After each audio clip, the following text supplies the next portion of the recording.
Assalamualaikum.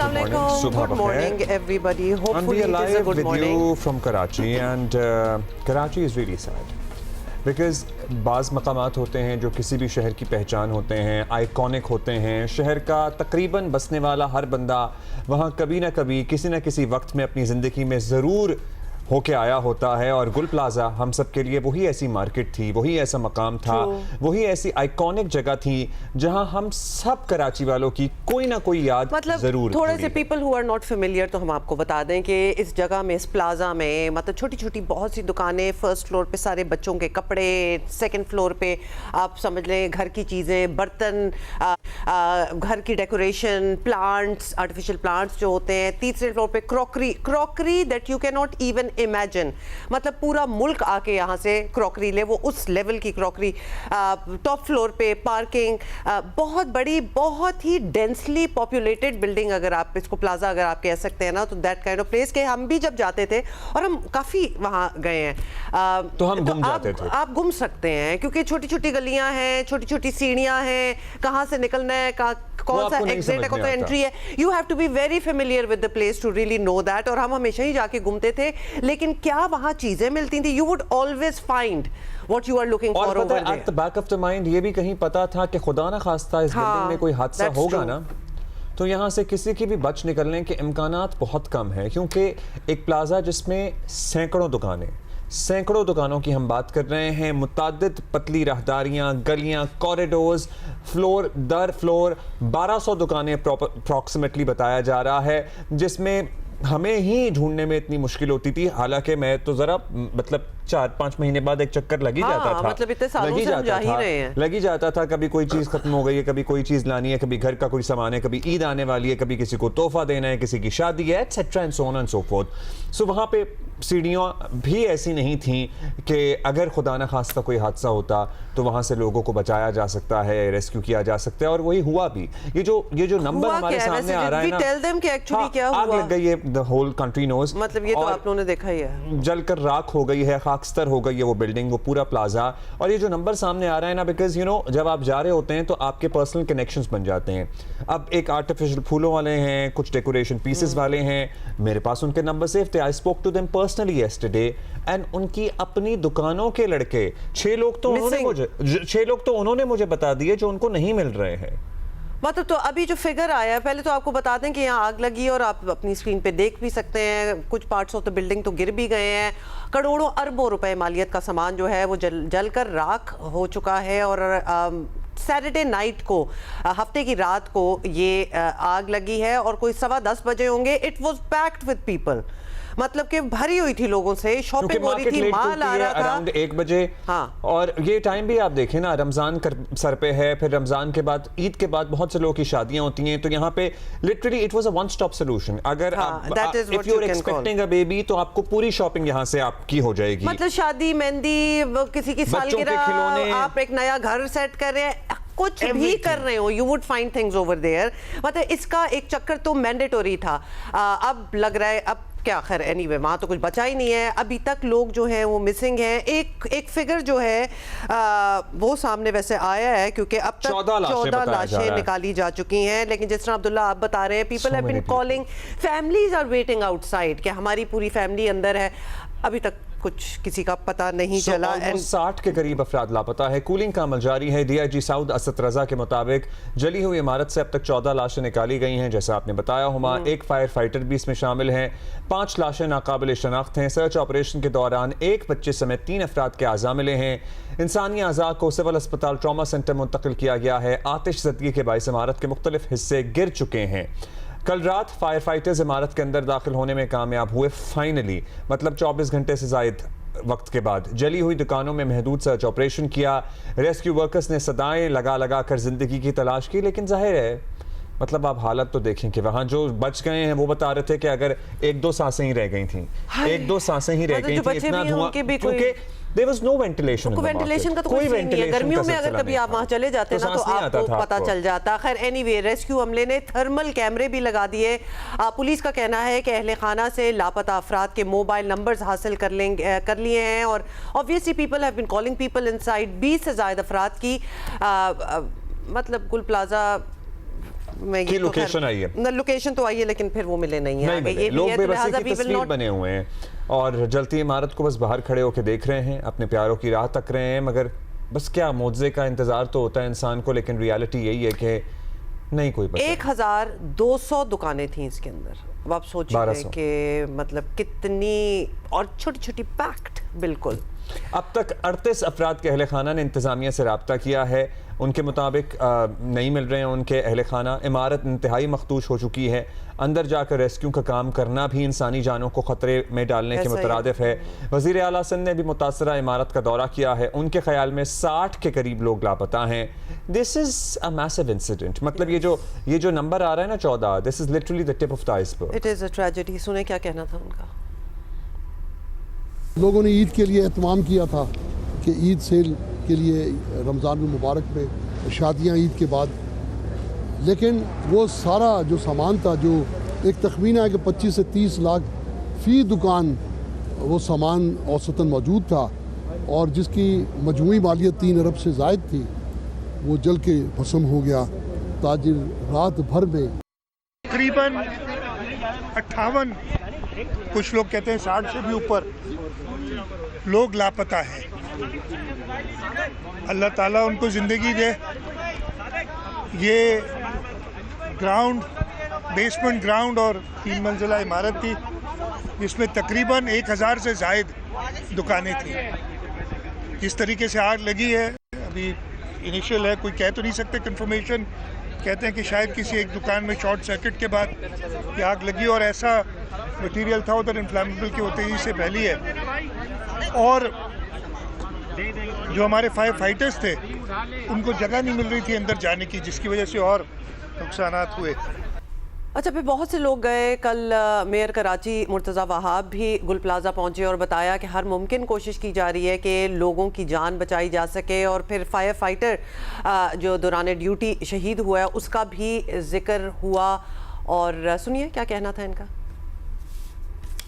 Target अभी यही है कि 65 जो लोग मिसिंग हैं उनको किसी तरीके से लोकेट किया जाए और उनकी बॉडीज़ को हम या उनको जिंदा सलामत हम बाहर ला सकें। मैं यहाँ पर मौजूद हूँ और चीज़ों की खुद निगरानी करूँगा और इंशाल्लाह जो कुछ भी करने की ज़रूरत है वो किया जाए। मैं भी खुद बिल्डिंग का चक्कर लगा के आया तो कम से कम 3 या 4 मकामात पर तो मुझे अभी भी कुछ जगहों से आग जलते हुए नजर है जहाँ पे हमारी स्नॉर्कल काम कर रही है। तो इन मुश्किल हालात में भी ये जो हमारे फायर वर्कर्स हैं ये माशाल्लाह मेहनत के साथ और बहादुरी का मुजाहरा करके काम कर रहे हैं। और अभी जो ताजिर मेरे साथ मौजूद थे उन्होंने मुझे रिक्वेस्ट की थी कि एक फलानी जगह है जहाँ से एक रास्ता है, अगर वो जा सके तो शायद कोई बेहतरी उन मिसिंग लोगों के लिए हो सकती है। तो वो जगह हमने भी खुलवाई है और हमारे जो रेस्क्यू वर्कर्स हैं वो अंदर गए हैं। तो टाइम फ्रेम देना मेरे लिए मुश्किल है, लेकिन हाँ हद्दुल इम्कान कोशिश ये की जा रही है कि जो कुछ भी किया जा सके वो किया जाए। फिर जो स्टोरीज़ हैं दिल दहला देने वाली, मतलब आपको गम से निढाल कर देने वाली। ये खातून एनीथिंग में सामने रहती हैं और मेरे मियाँ की भांजी भतीजी पूरे 6 अफराद घर के आए थे यहाँ पर शादी की शॉपिंग करने के लिए, कोई वापस नहीं लौटा है। फिर एक और बच्चा है जो 20 साल का है, बिल्कुल आमिर, वो भी जाँ बहक हो गया। और सभी की राब्ते हुए थे, सभी की बात हो रही थी। अच्छा, फिर शादी की शॉपिंग के लिए एक फैमिली, 6 लोगों की फैमिली, 4 खवातीन, वो भी अंदर गईं और उनसे भी राब्ता नहीं हो पाया। रात के 10 बजे तक उनको कॉलें करते, मतलब देखिए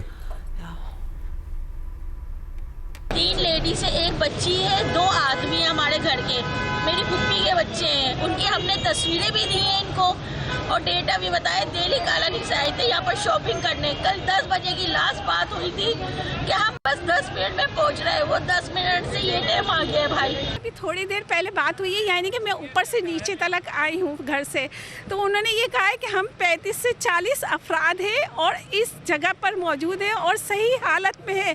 कोशिश करें हमें यहाँ से निकालने। मैं और अब्दुल्ला भी ये सोच रहे थे, and anybody who has ever been to Gul Plaza, वो सोचते होंगे अच्छे वक्तों में जब जाके वापस आते होंगे कि एंट्री एग्जिट का क्या सीना, अल्लाह ना करे कुछ हो जाए, जो कि हो गया तो इंसान किधर से निकले, because it is very very confusing. और अब ये चीज़ें जो हैं इन पे बात होनी चाहिए, नथिंग इज मार्क, कोई एग्जिट किस तरह की। वैसे आप मुझे बात बताएं, मतलब बोल्टन मार्केट का एक सानेहा हुआ, फिर अब ये इतना बड़ा सानेहा हो गया, और कराची में ऐसी दर्जनों इमारतें, मतलब फिंगर टिप्स पे गिनी जा सकती हैं वो इमारतें जहां पर कोई फायर सिस्टम नस्ब है, जहां कोई फायर प्रॉपर एग्जिट है, जहां पर फायर अगर इन केस ऑफ एन इंसिडेंट कोई बच सकने की उम्मीद है। और उससे ज्यादा खतरनाक बात ये तो बताया है हमने आपको कि बड़ी ही डेंस किस्म का ये शॉपिंग प्लाजा है, और उसके बाद जब शॉर्ट सर्किटिंग हुई, आग लगी, तो सारी जो लाइटें थी, बत्तियां जो भी होती हैं, वो अंधेरा हो गया, दे ऑल वेंट डार्क। तो आप अंदाजा, मैं I am just imagining being there, और वैसे ही कंफ्यूजिंग जगह और ऊपर से अंधेरा हो जाए तो आपको कुछ पता नहीं चल सकता, सिर्फ मोबाइल की आप किधर जा रहे हैं। ये भी एक लोग कह रहे हैं कि हमने राब्ता किया बिजली सप्लाई करने वाली कंपनी से, और उन्होंने कहा कि हम यहाँ लाइटें बंद कर रहे हैं क्योंकि अगर आग लगेगी और लाइटें जलती रहेंगी तो इससे आग ज्यादा भड़केगी। Basically you are doomed anyway. आप मतलब लाइटें बंद करनी पड़ी, नहीं बंद करनी पड़ी, आग तो ऐसे फैली है। काशिफ मुश्ताक हमारे साथ हैं, नुमाइंदा जियो न्यूज़ कराची से। जैसे कहा जाता है ना, जंगल में आग की तरह कोई चीज फैल जाए, लिटरली विद इन मिनट्स। क्योंकि आप देखिए कि काउंटर से काउंटर जुड़ा हुआ है, कहीं सूटकेस हैं तो कहीं कपड़े हैं, तो कहीं प्लास्टिक के बर्तन हैं, तो कहीं खिलौने हैं, कहीं आर्टिफिशियल प्लांट्स हैं, हर चीज। ये तो खैर हमने हर चीज ऐसी है जो आग पकड़ने वाली है। बिल्कुल एवरीथिंग इज फ्लेमेबल। काशिफ, शुरू से बात बताएं हमें कि ये आग सबसे पहले तो लगी कैसे होगी, किस तरह लगी? हुमा अब्दुल्ला जो फायर ऑफिसर हैं, सबसे पहले जब हमारी उनसे बात हुई और तफसीलात लेने की कोशिश की गई तो ये मालूम हुआ कि 10:14 पर हफ्ते की रात जो है वो इस आग की इनिशली तौर पर इतला मिली, और दुकानदार की जानिब से जो इनकी कॉल ऑपरेटर हैं वहाँ तक ये इतला पहुँची फायर की। उसके बाद वहाँ से गाड़ियाँ मूव हुई और 10:38 पर जो है वो ये गाड़ी यहाँ पहुँची है, और जो इब्तदाई तौर पर बताया जा रहा है कि 2 गाड़ियाँ यहाँ पहुँची हैं, तो ये कमोपेश कोई 20 से 25 मिनट का जो है वो टाइम बन जाता है। लेकिन जब हम इसको कैलकुलेट करते हैं और देखते हैं कि यहाँ से डिस्टेंस कितना है जो मेन फायर स्टेशन हैं, तो यहाँ से कोई बहुत ज़्यादा डिस्टेंस उनका नहीं बनता है। 3 से 3.5 किलोमीटर सिविल का जो ट्रॉमा सेंटर है उसके बिल्कुल बराबर में कराची का मेन फायर स्टेशन है, और वहाँ से लेके इस गुल प्लाजा का जो डिस्टेंस है वो कोई 3.5 किलोमीटर बनता है। तो ये डिस्टेंस कोई इतना ज़्यादा नहीं था, लेकिन फायर ब्रिगेड की गाड़ियाँ जो यहाँ के दुकानदार हैं, जब हमारी उनसे तफसीली बात हो रही है तो बता रहे हैं कि काफ़ी ताख़ीर से पहुँची। इब्तदाई तौर पर 2 गाड़ियाँ पहुँची, और वो जैसी पहुँची और पानी का छिड़काव किया गया तो पानी ख़त्म हो गया। करीबी हाइड्रेंट से पानी मंगवाया गया। जब करीबी हाइड्रेंट से पानी की तरसील को यकीनी बनाया गया, जो टैंकर्स यहाँ पहुँचे, तो गुरु मंदिर के करीब, चूँकि यहाँ तरक्याती और तामीराती काम आपको पता है कि एमए रोड पर जारी है, तो इसकी वजह से जो ट्रैफिक है वो स्टक हो गया। ट्रैफिक जैम की सूरत हाल थी। ट्रैफिक पुलिस जो है वो हमें गायब नज़र आई। उनकी जानिब से कोई स्ट्रेटजी नहीं बनाई गई। जो स्ट्रेटजी बनाई गई वो काफ़ी ताख़ीर से बनाई गई, चूँकि एक एमए का जो ट्रैक है मुकम्मल तौर पर बंद है तामीराती काम की वजह से, तो दूसरी तरफ से ये मुमकिन बनाया जा सकता था कि जो बोरा पीर का एरिया है, गुल प्लाजा के बैक साइड का जो एरिया है, वहाँ से गाड़ियों की रवानी को बेहतर किया जा सकता था। लेकिन ट्रैफिक पुलिस मुकम्मल तौर पर इस चीज़ पर नाकाम नज़र आई और स्ट्रेटजी बनाई गई काफ़ी ताख़ीर से बनाई गई। इब्तदाई तौर पर यहाँ से जो कॉल मौसूल हुई है वो शॉपकीपर से मौसूल हुई, और उसके बाद से ये तमाम तर कार्रवाई शुरू की गई। इस ऑपरेशन को लीड करने के लिए कोई भी जो रेस्क्यू के एहलकार यहाँ पहुँच रहे थे वो वेल ट्रेंड नहीं थे, जिसकी वजह से ये समझ नहीं आ रहा था कि ऑपरेशन को शुरू कहाँ से किया जाए। बिल्कुल आग बहुत ज़्यादा थी, धुआं काफ़ी ज़्यादा भर चुका था, अंदर जाना। Do we have a chief fire officer? हमारे जो ACDC होते हैं इलाके के, इस जोन के, इस डिस्ट्रिक्ट के, वो क्या मौके पर मौजूद थे? चले मेयर साहब तो कल हमें फाइनली नजर आए हैं, बाकी लोग भी पहुंचना शुरू हुए हैं, लेकिन कौन था? Who was responsible for these 1200 shops and billions of rupees of inventory? और DC का ऑफिस भी आप बता दें, हमने तो सुना है कि बहुत नजदीक है इसी इलाके में। बिल्कुल ऐसा ही है हुमा अब्दुल्ला। हमारे साथ पहले फायर ऑफिसर मौजूद हैं, इनसे थोड़ा सा जानते हैं कि अब करंट सिचुएशन क्या है, पहले हमें ये बताइएगा। जी अल्हम्दुलिल्लाह आग जो है वो फ्लेम हमने तकरीबन 80 से 90% जो है वो मुकम्मल तौर पे मुकम्मल ख़त्म कर दिया, लेकिन 10% जो है वो चूँकि अंदर इमारत में पूरे रॉ मटेरियल मौजूद है, तो वो आग ज़रूर उसके अंदर कहीं कहीं पॉकेट्स में मौजूद है, जिसकी वजह से ये धुआं पैदा हो रहा है और ये कुछ हीट का भी धुआं है। और इमारत जो है वो मखदूश हो चुकी है, किसी हद तक आप देख सकते हैं दोनों साइड से गिर चुकी है और अंदर भी क्रैक्स आ चुके हैं, जिसकी वजह से ऑपरेशन में थोड़ी सी परेशानी का सामना है। इमारत में दाखिली और खारजी रास्ते कितने हैं? क्यों जो है वो फायर ब्रिगेड की जानिब से रिस्पॉन्ड जो है वो समझ नहीं आ रहा था कि कैसे किया जाए, क्या वजह समझते हैं आप? लेकिन जिस वक्त ये फायर हुई है रात के टाइम में, उसमें गाड़ी ने रिस्पॉन्ड किया है, लेकिन चूँकि रास्ते आपके सामने सारे खुदे में सब कुछ है, तो गाड़ी को पहुंचने में भी जो है वो टाइम लगेगा। और प्लस यहाँ पे चूँकि वर्किंग डे था, शॉपिंग सेंटर खुला हुआ था, तो रास्ते जो है वो बहुत कंजेस्टेड थे। फायर टेंडर पहुँचने के बाद जब रिस्पॉन्ड किया गया है, तो वहाँ पर जो है वो जाहिर से धुआं बहुत ज़्यादा फैल चुका था और आग जो है 1 से 2 शॉप से बढ़ चुकी थी, तो ज़्यादा मज़ीद गाड़ियाँ तलब की गई, जिसकी वजह से जो है वो धुआं बहुत तेज़ी से बढ़ा और रॉ मटेरियल जो जलने वाला था वो बहुत तेज़ी से जला, जैसे उसके कपड़ा और प्लास्टिक वगैरह सारा कुछ था। तो उस वजह से जो है वो शुरू में तो जो है वो हमने सारी दुकानें अंदर घुस के जो है बुझाई हैं, आपके सामने फ्रंट की, नीचे ग्राउंड की भी, लेकिन फिर आग जो अंदर गई और वो अंदर से ऊपर ट्रैवल करती रही, उसकी वजह से फिर ये इमारत मखदूश हो गई। जाहिर थे उस पर जो रॉ मटेरियल और पानी का वेट है, तो उसकी वजह से ये फ्रंट और बैक आपके सामने गिरा है। अच्छा काशिफ, आप क्या इनसे पूछ सकते हैं कि ये काशिफ आपको अगर हमारी आवाज़ आ रही है तो उनसे प्लीज पूछें। वो फायर सेफ्टी को जो है वो 100% फॉलो नहीं करती हैं, जिसकी वजह से ये इस किस्म के हालात जो है काशिफ इनसे पूछें, क्योंकि हम ये जानना चाहते हैं। एक तो आप कह रहे हैं कि पानी खत्म हो गया हाइड्रेंट्स में और दोबारा से पानी लाना पड़ा, और पानी मतलब जहां हमें पता है कि फ्लेमेबल चीजें केमिकल्स हैं, वहां किस चीज से आग बुझाई जाती है, ये इनसे जरूर पूछिएगा, क्योंकि यूजुअली हमने फोम का इस्तेमाल होते हुए भी देखा है। पानी तो लगता है कि वो और बढ़ाएगी आग को। बिल्कुल हम ये जानना चाहते हैं कि पानी का छिड़काव किया गया, पानी जो है वो अवेलेबल नहीं था, वाटर टैंकर को ताख़ीर की, लेकिन एक फॉर्म है, फॉर्म का इस्तेमाल फौरी तौर पर किया जाना चाहिए, उससे पहुंचने में ताख़ीर हुई। क्या आप समझते हैं कि अगर फॉर्म का छिड़काव पहले कर दिया जाता तो क्या कंट्रोल की जाती आग?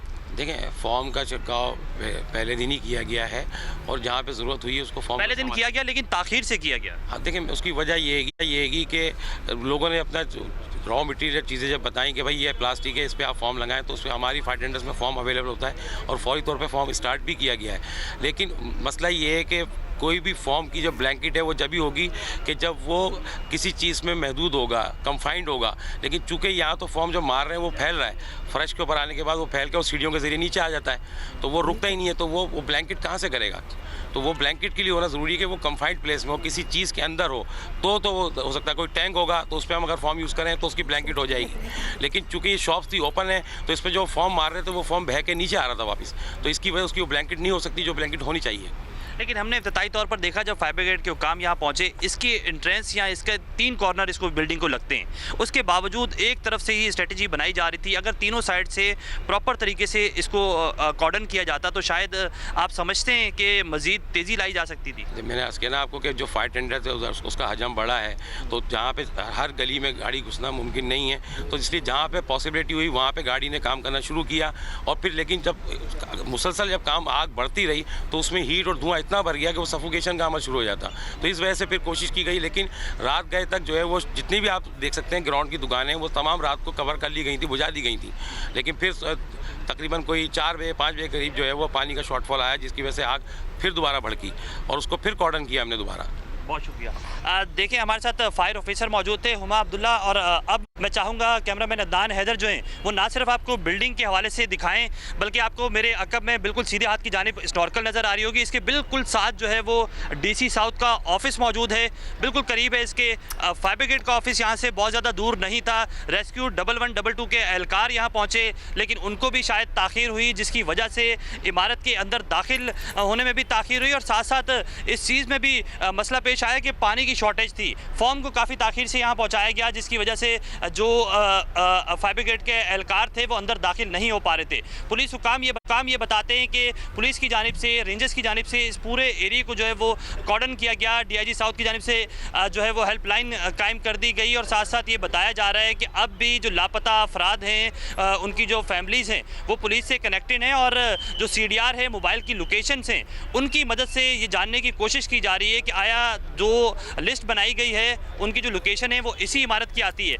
आपको याद होगा अब्दुल्ला हुमा, बिल्कुल इसके गुल प्लाजा के साथ जो है वो रिम्पा प्लाजा भी है, और 2025 में ही गुज़िश्ता साल ही जो है वो इसके 7, 8 और 9 फ्लोर पर जो है वो आग लगी थी। बिल्कुल इस कॉर्नर पे इसकी आग लगी थी। यहाँ से भी पानी का छिड़काव किया जा सकता था। आप देख सकते हैं कि फायर ब्रिगेड की जो एहलकार हैं अब रिम्पा प्लाजा के अंदर मौजूद हैं और यहाँ से भी अब पानी का छिड़काव किया जा रहा है। अगर इस बिल्डिंग को चारों तरफ से कॉर्डन किया जाता है, लिटरली एक गली बाद, मतलब बीच में कॉर्नर की ये बिल्डिंग है, एक गली बाद डीसी साउथ का, डीसी का जो दफ्तर है वो हमें नजर भी आ गया। मतलब who care of the operation, यहाँ पे हु वाज रिस्पॉन्सिबल? क्या फायर ब्रिगेड का अमला खुद ही ये फैसले कर रहा था या उनकी कोई सरबराही, उनकी सुपरविजन कोई कर रहा था? कोई वहां पे खड़े होकर स्ट्रैटेजी बना रहा था? Because we are talking about dozens of life, और इतना कैजुअली कह देना कि 4 बजे सुबह को पानी की शॉर्टेज हुई जिसकी वजह से आग दोबारा भड़क उठी, मतलब this is a criminal negligence कि 4 बजे पानी की शॉर्टेज होने की वजह से अगर आग दोबारा भड़की, जो अभी आपके साथ फायर ऑफिसर मौजूद थे जिन्होंने बताया, तो who is responsible for it? Because we are talking about people who may be alive, who were probably alive inside by that time. Absolutely, मतलब इसको हमें लग रहा है कि उस तरह इमरजेंसी में हैंडल नहीं किया गया विच इट रिक्वायर्ड। बिल्कुल अब्दुल्ला हुमा, ऐसे ये हमने आपको बताया ना कि टाइम ड्यूरेशन क्या थी। जब टाइम ड्यूरेशन के बाद यहाँ फायर ब्रिगेड पहुँच चुकी, उसके बाद इनिशियली इस ऑपरेशन को लीड किसने करना था ये डिसाइडेड नहीं था। छिपा और जो ईदी हैं हुकाम, उनकी एम्बुलेंसेस यहाँ एक बड़ी तादाद में मौजूद थी। जो दुकानदारों का एक बहुत ज़्यादा रश यहाँ मौजूद था, लोग बहुत बड़ी तादाद में मौजूद थे। उसके बाद जो भी फायर फाइटर्स यहाँ पहुँचे, उन्हें ये समझ में नहीं आ रहा था कि आया ऑपरेशन शुरू कैसे किया जाए। 2 फायर टेंडर इब्तदाई तौर पर यहाँ पहुंचे और उसके बाद उन फायर टेंडर की जानिब से ये कोशिश की गई कि एक तरफ से छिड़काव शुरू कर दिया जाता। गुल प्लाजा यकीनी तौर पर आपने भी और नाजरीन ने भी देखा होगा कि 3 तरफ से इसके कॉर्नर हैं। 16 दाखिली और खारजी रास्ते गुल प्लाजा के मेन बिल्डिंग के बताए जाते हैं। तो दाखिली खारजी रास्ते मौजूद थे। अगर स्ट्रेटजी बनाई जाती कि उन दाखिली खारजी रास्तों से कमोपेश जो लोग करीबी दुकानदार हैं या फिर उन करीबी दुकानों के अंदर जो लोग मौजूद थे, उन्हें पहले तौर पर बाहर निकालने के लिए कोई स्ट्रेटजी बनाई जाती तो शायद काफी बेहतरी लाई जाती। जो चीफ फायर ऑफिसर है हुमायूं खान, उनकी जो दुकानदार है यहाँ पर, उनकी जानिब से दावा किया जाता है कि वो भी देर से गलियां दर गलियां हैं। और मुझे ये नहीं समझ आ रहा था कि अंदर बैठे हुए तीसरे या second, I spoke to a shopkeeper जो कि फर्स्ट फ्लोर या सेकंड फ्लोर, वो कहते हैं हमें तो आखिर में पता लगा है कि नीचे आग लगी हुई है। सोचिए जरा। अच्छा Kashif, thank you for being with अस, और आपने हमें अपडेट किया। जावेद कुरैशी साहब ने हमें ज्वाइन किया, सदर अंजुमन सिंध हैं। जावेद साहब, बहुत ही अफसोसनाक ये वाक़या है, लेकिन आपसे हम ये पूछना चाहते हैं, हमने पहले भी जो ऐसे वाक़े देखे हैं, हमें लगता है कि दुकानदारों की, लोग जो वहाँ जा रहे होते हैं, कभी भी अच्छे वक्तों में सेफ्टी को मद्देनजर नहीं रखा जाता क्योंकि कोई एग्जिट्स नहीं होते। छोटी छोटी प्लाजों में गलियां बनी होती हैं, छोटी छोटी दुकानें होती हैं, इंसान खुद जाके वहां गुम जाता है और ऐसी इमरजेंसी हो तो निकलना तो बिल्कुल ही नामुमकिन हो जाता है। शुक्रिया हुमा अब्दुल्ला। और ये जो आपने बात कही कि ताजुरों की तरफ से जो एग्जैक्ट हैं वो छोटे होते हैं और निकलना दुश्वारी है, ये सरासर गलत बात है। और यहाँ इदारे मौजूद हैं, इंटरनेशनल सिटी है कराची, 3 करोड़ से ऊपर की आबादी है। आज जदीद दौर है कि ये इदारों की आंखें बंद हैं, माली और जानी नुकसान ताजिरों का हो रहा है और इल्जाम भी ताजिरों को दिया जाता है। ये कहाँ का इंसाफ है?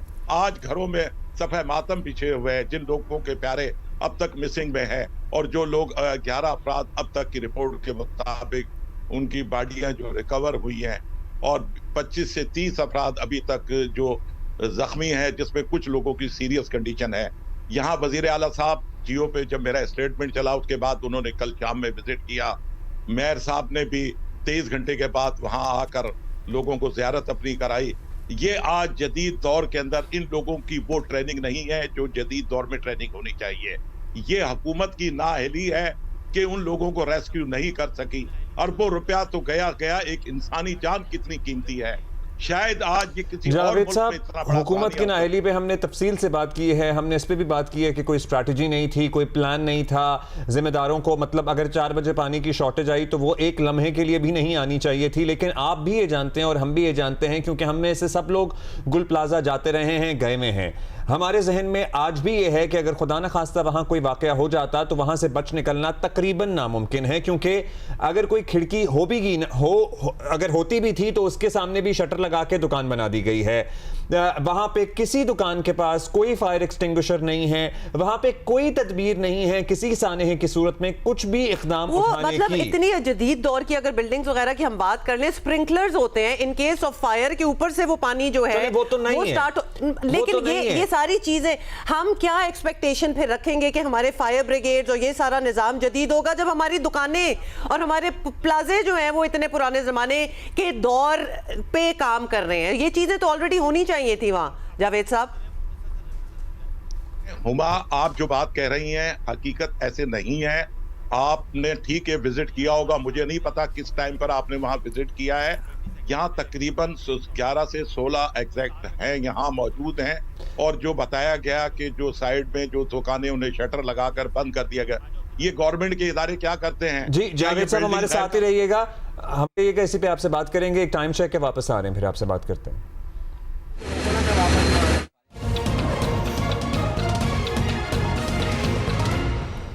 जी जावेद कुरैशी साहब से हम बात कर रहे थे, सदर अंजुमन ताजरान सिंध।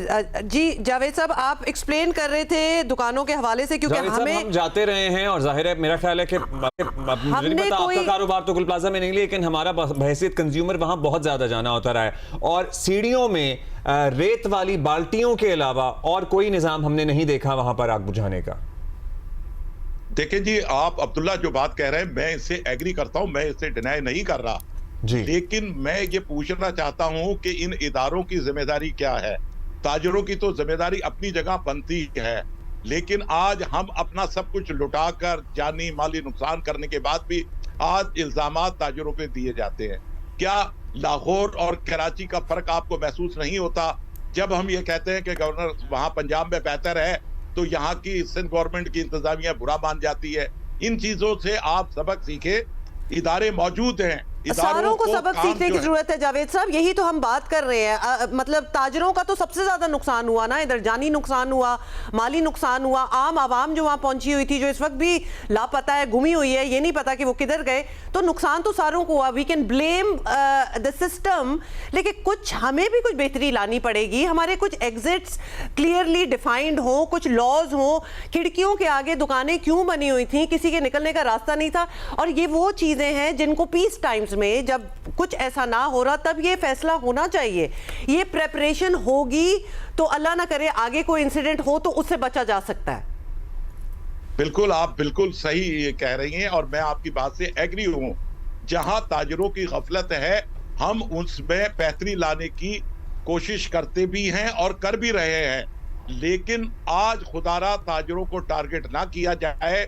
हुकूमत को अपनी इस्लाह कर लेनी चाहिए, अपनी नाकामी का एतराफ कर लेना चाहिए। जो कुछ भी हुआ है आज जदीद दौर के अंदर 32-34 घंटे के अंदर भी रेस्क्यू का काम मुकम्मल नहीं हो सका, तो मुझे बताएं इसमें क्या ताजरों का कसूर है? किसी का कसूर नहीं है। अच्छा, मुझे चंद बुनियादी सवालों के जवाब चाहिए सर, किसी को टारगेट नहीं कर रहा। आपको पता है बाय प्लान ये जो बेसमेंट है गुल प्लाजा की, ये बाय प्लान पार्किंग थी। 1200 दुकानों से अगर 5000 रुपए महीना मेंटेनेंस इतनी तो ली जाती होगी ना, या आपके इल्म में है कोई कितनी रकम ली जाती थी? 5000 रुपए महीना अगर मेंटेनेंस ली जाती थी तो महीने के 60 लाख रुपए बनते हैं। महीने के 60 लाख रुपए कहां लग रहे थे इस प्लाजा पे? अगर मतलब इसमें तो 3 दफा फायर सिस्टम्स नस्ब हो सकते थे इस मार्केट में, अगर हर दुकानदार महीने के 5000 रुपए दे रहा है और 60 लाख रुपए महीने के इकट्ठे हो रहे हैं इस एक प्लाजा में। तो ये अब्दुल्ला साहब आपने जो फिगर जो बताई वे फिगर से एग्री हो, लेकिन आप मेंटेनेंस के नाम पे जो पैसा आ रहा था उसके अंदर उन्हें इलेक्ट्रिसिटी जो जनरेटर स्टैंड बाई होते हैं उनकी डीजल की कीमत भी होती है, वहां चौकीदारी निजाम भी है, उनकी छोटी मोटी मेंटेनेंस भी है। ये नहीं है वो किसी ताजिर की पॉकेट पे ये पैसा जा रहा था। ये सिर्फ ये ट्रेड यूनियन बनाने का मकसद ये होता है अपने लोगों को फैसिलिटेट किया जाए। ये बात जो आप जो कह रहे हैं, फैसिलिटेशन की जावेद साहब अगर आप बात कर रहे हैं, सॉरी टाइम कम है और बहुत से सवाल आपसे करने हैं, आप बताएं कि गुल प्लाजा में कितनी दुकानों की इजाजत थी और कितनी एक्चुअली दुकानें थी? देखिए जी, इजाजत देखिए जी, ये जो आपने बताया जो बेसमेंट पार्किंग का था, बिल्कुल उसके बाद इसको भी यहाँ शॉप बना दी गई हैं। और उसके बाद यहाँ इस वक्त जो हमारे पास जो फिगर है वो 1200 शॉप जो है वो इसमें मौजूद थी। और इसके अंदर जब इसमें ये बेसमेंट और ग्राउंड प्लस 1 की थी, इसके बाद इसमें तोसी होती गई और उसके बाद ये तमाम लीगल तरीके से तोसी हुई है, कोई अनलीगल तरीके से ये तोसी नहीं हुई। लेकिन उन इदारों तो का भी जावेद काम साहब, था, दुकानों की तोसी होती चली जा रही थी तो इंतजामात की नहीं हो रही थी कि in case of an emergency building तोसी हुई है तो दुकानें मजीद बढ़ी है ना। ऐसे तो मुमकिन नहीं था कि हवा में जो है वो शाप बना दी जावेद साहब, जाती। मुझे ना वैसे अभी तक नहीं समझ आया कि अगर मतलब महीने के मैं दर्जनों चौकीदार भी रख लूं और कितनी मतलब रोजाना की लोड शेडिंग की भी हो बात, तब भी 60 लाख रुपए महीना जो है, क्योंकि वहां पे आपके पास गुल प्लाजा में लिटरली एक ऐसा पब्लिक बाथरूम नहीं था, क्योंकि खवातीन बहुत बड़ी तादाद में जाती हैं, जहां खवातीन बच्चे वॉशरूम के लिए जा सकें। ये 60 लाख रुपए मेंटेनेंस तो जमा हो रही है, लेकिन 2 बाथरूम नहीं बन सके थे इस प्लाजा में। देखिए जी, बाथरूम भी मौजूद थे, लेकिन अब मैं ये तो नहीं कह सकता कि वो जदीद किस्म के बाथरूम थे। वहां मस्जिद भी बहुत बड़ी है। तो पैसे तो कम नहीं थे ना सर, 60 लाख रुपए बहुत होते हैं। हम तो सिर्फ ये सोच रहे हैं कि इतने अगर बात कह रहा हूं, आज डीजल के रेट कितने हैं जो 10-10 घंटे 8-8 घंटे वहां लाइट नहीं होती, वो क्या पानी से ये जनरेटर चलते हैं? ऐसे नहीं हो सकता कि एक बात को हम ये कह दें कि यार यहाँ से 60 लाख रुपए जो है पर मंथ वसूल किए जाते थे और यहाँ रुपया भी खर्च नहीं होता था। ये पैसा उन्हीं की अमानत है, उन्हीं दुकानदारों की, और उन्हीं पे ये खर्च होना है, न किसी की जाती पॉकेट पे जाना है। ये गवर्नमेंट इदारे नहीं है जहाँ करप्शन हो जाए, ये प्राइवेट इदारे हैं। प्राइवेट में एक एक पैसे का आपको हिसाब देना पड़ता है। ऐसे अच्छा जावेद साहब, अभी आपके पास क्या फिगर सामने आया है? जाहिर है अरबों का नुकसान तो हुआ है, हुकूमत कह रही है हम कॉम्पनसेट भी करेंगे, लेकिन आप लोगों के मुताबिक जाहिर है आप एक दूसरे से क्लोज नेटेड हैं, राब्ते में हैं, कितने लोग लापता हैं अभी भी ताजिर कम्युनिटी के? देखिए जी, हमारे पास जो फिगर मौजूद है वो 60 से 80 अफराद मिसिंग पर्सन में आ रहे हैं। और आज जो सुबह और रात में जो कुछ डेड बॉडी रिकवर हुई है, और उससे जाकर अब ये 11 तक की तादाद हो गई है। अब कूलिंग का जो सिस्टम है वो मैं समझता हूँ कि वो पूरा हो चुका है। अब रेस्क्यू देखना है कि वहां से मजीद, अल्लाह करे, अल्लाह ताला से आप और हम सब लोग दुआ करते हैं कोई ऐसा मौजज़ा हो कि वो लोग जो मिसिंग पर्सन है वो जिंदा हो और खैर आफियत से हो। लेकिन वहां कोई ऐसी चीज नजर नहीं। सर बात यह है कि बरी जिम्मा कोई नहीं हो सकता इस वाक़े से, ना आप हो सकते हैं, ना हुक्मरान हो सकते हैं, ना इंतजामिया हो सकती है, क्योंकि कराची के हर इलाके में सैकड़ों गुल प्लाजा मौजूद है। हम उसे मानते हैं, बिल्कुल जी। मतलब ना वो सरकारी अफसरान जिनकी बिल्डिंग लिटरली बराबर में बनी हुई है और इतनी इदारों की बहुत ज्यादा जिम्मेदारी है सर, इदारों की ज्यादा जिम्मेदारी है, क्योंकि उनका काम होता है कानून पे इम्प्लीमेंट कराना। देखिए सर, आपका जो ओहदा है उसमें भी बहुत कुछ किया जा सकता है, स्ट्रीमलाइन किया जा सकता है, इस पूरी इंडस्ट्री को, इन सारी दुकानों को कोऑर्डिनेशन हो सकती है।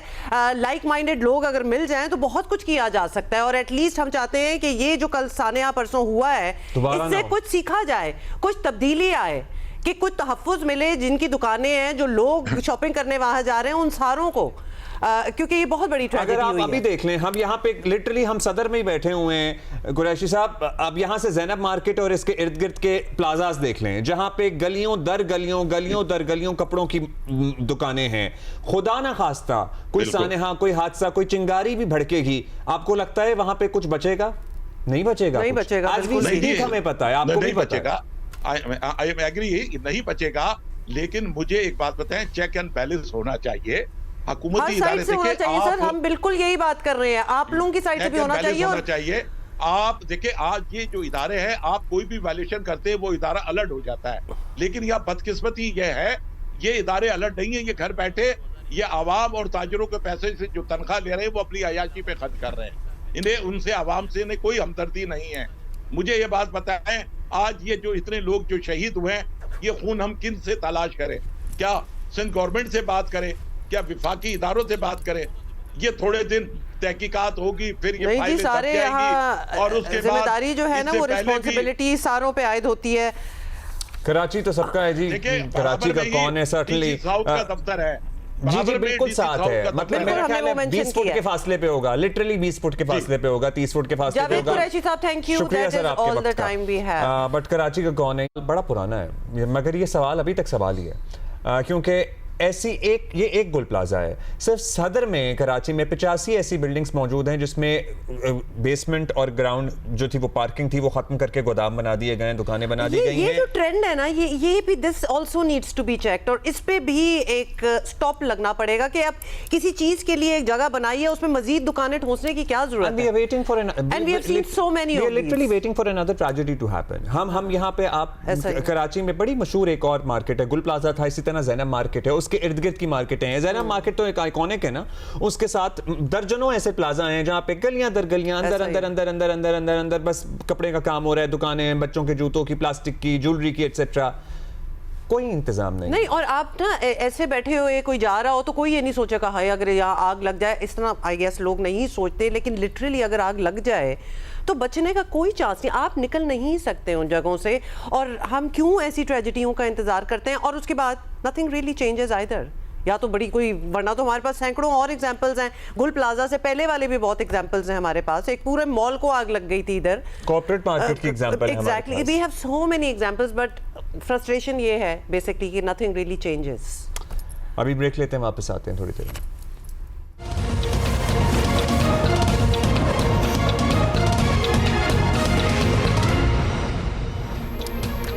Welcome. Okay, change of topic, और बड़ी इंपॉर्टेंट बात ये है कि कराची फायर पे आगे चलकर भी बात करेंगे, हाँ, लेकिन हमें करनी है उस पर बात, मजीद कुछ चीज़ें हैं जो रह गई हैं। बट एनीवे 2 फरवरी से मुल्क भर में एक बार फिर पोलियो के खात्मे की मुहिम चलाई जा रही है, और परेशान कुन बात यह है कि एक के बाद एक मुहिम चलाने के बावजूद मुख्तलिफ इलाकों में पोलियो वायरस की मौजूदगी के शवाहिद जो हैं वो मिल रहे हैं। So that is very concerning. Sindh polio से मुतासरा सूबों में सबसे आगे है, और यहाँ कितने 29 में से 23 एनवायरमेंटल सैंपल्स मुस्बत आए हैं। सिंध के कई इलाके हाई रिस्क जोन की निशानदही कर रहे हैं। इसी तरह दीगर इलाकों के लिए भी यही स्टैट्स हैं। 127 माहौलियाती नमूनों में से 40 में पोलियो वायरस की तस्दीक हुई है।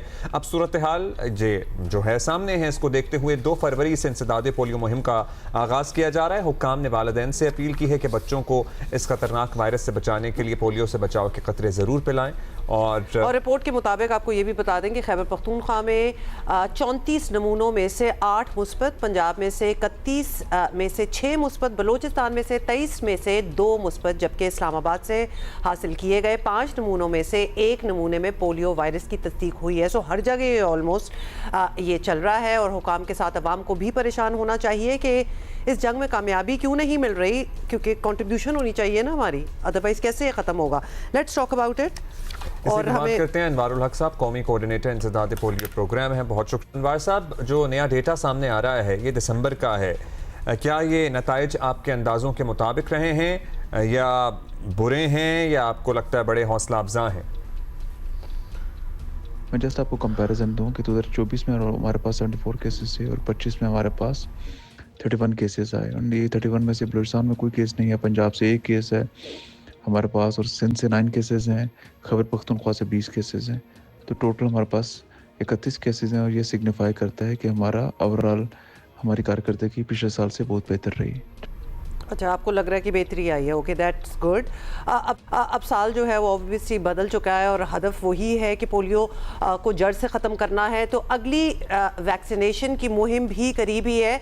क्या टारगेट्स रखे गए हैं इस बार, और क्या कुछ मुख्तलिफ भी किया जा रहा है कि अब शायद टारगेट्स जो हैं वो अचीव हो जाएं? जो 2026 के टारगेट के बारे में आपने बात की, तो हमारी पहली कैंपेन इस साल की 2 फरवरी को शुरू होगी और 8 फरवरी को ख़त्म होगी। ये पूरे पाकिस्तान में होगी, और ये अफगानिस्तान के साथ सिंक्रोनाइज है। और इसका जो टारगेट कैंपेन का होगा 45.5 मिलियन चिल्ड्रन है, और हमारे 4.25 लाख वर्कर जो जाएंगे घर घर में जाके हर बच्चे को पोलियो के कतरे पिलाएंगे।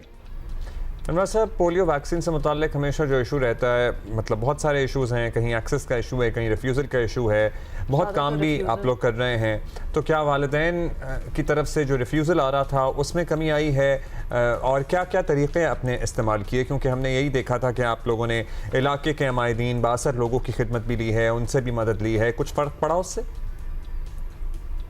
जहाँ तक आपने रिफ्यूज़ल की बात की, तो रिफ्यूज़ल में एक बड़ी अच्छी इंप्रूवमेंट पूरे पाकिस्तान में हुई है, सिवाय कराची के। कराची के अंदर हमारे पास 31,500 रिफ्यूज़ल्स हैं, जो बाय एंड लार्ज उसी तरह ही हैं, कोई ख़ास एक सिग्निफिकेंटली हम इनको ब्रेक नहीं कर पाए। मैं आपको कराची का एक पोटेंशियल बताऊं कि ये पोलियो एराडिकेशन के लिए कराची को क्लीन करना लाजमी क्यों है। 2025 के अंदर 31 डिस्ट्रिक्ट्स जो हैं पूरे पाकिस्तान में, इनमें से कराची का वायरस निकला, जिसमें पंजाब, GB, ICT, बलूचिस्तान और सिंध के अपने नॉर्थ सिंध के डिस्ट्रिक्ट सारे शामिल हैं, सवाए AJK के, जो AJK वैसे पोलियो फ्री है। बाकी हर जगह पे ये वायरस हमारे पास पहुंचा। इसका मतलब है कि वो वायरस जो कराची से बाकी सूबों में वो बच्चों को वो उनकी प्रोग्रेस जितनी मर्जी अच्छी हो, जब तक ये हम वायरस को उस जगह से साफ़ नहीं करेंगे तो हम इसको एराडिकेट करना पोलियो को बहुत मुश्किल है। तो मेरी रिक्वेस्ट होगी कि इन लोगों को हम हर तरह की प्रोविंशियल गवर्नमेंट, DC साहिबान, DHO साहिबान, उनके MNAs, MPAs, मिनिस्टर, वो सब कुछ एक एफर्ट कर चुके हैं। हमारे पास जो उलमाए-दीन हैं जो पाकिस्तान के अंदर हैं और जो उलमाए-दीन जो पाकिस्तान से बाहर हैं, हम वो फतवे भी दिखा चुके हैं उनको। हम ये भी बता चुके हैं कि ये वैक्सीन जब हज पे जाते हैं, इंडोनेशिया की वैक्सीन है, वही वैक्सीन हम भी यूज़ करते हैं जो सऊदी अरब में यूज़ होती है। बट उसके बावजूद भी ऐसा कोई हमारे पास कोई सिग्निफिकेंट डेंट कराची में रिफ्यूज़ल का नहीं पड़ रहा।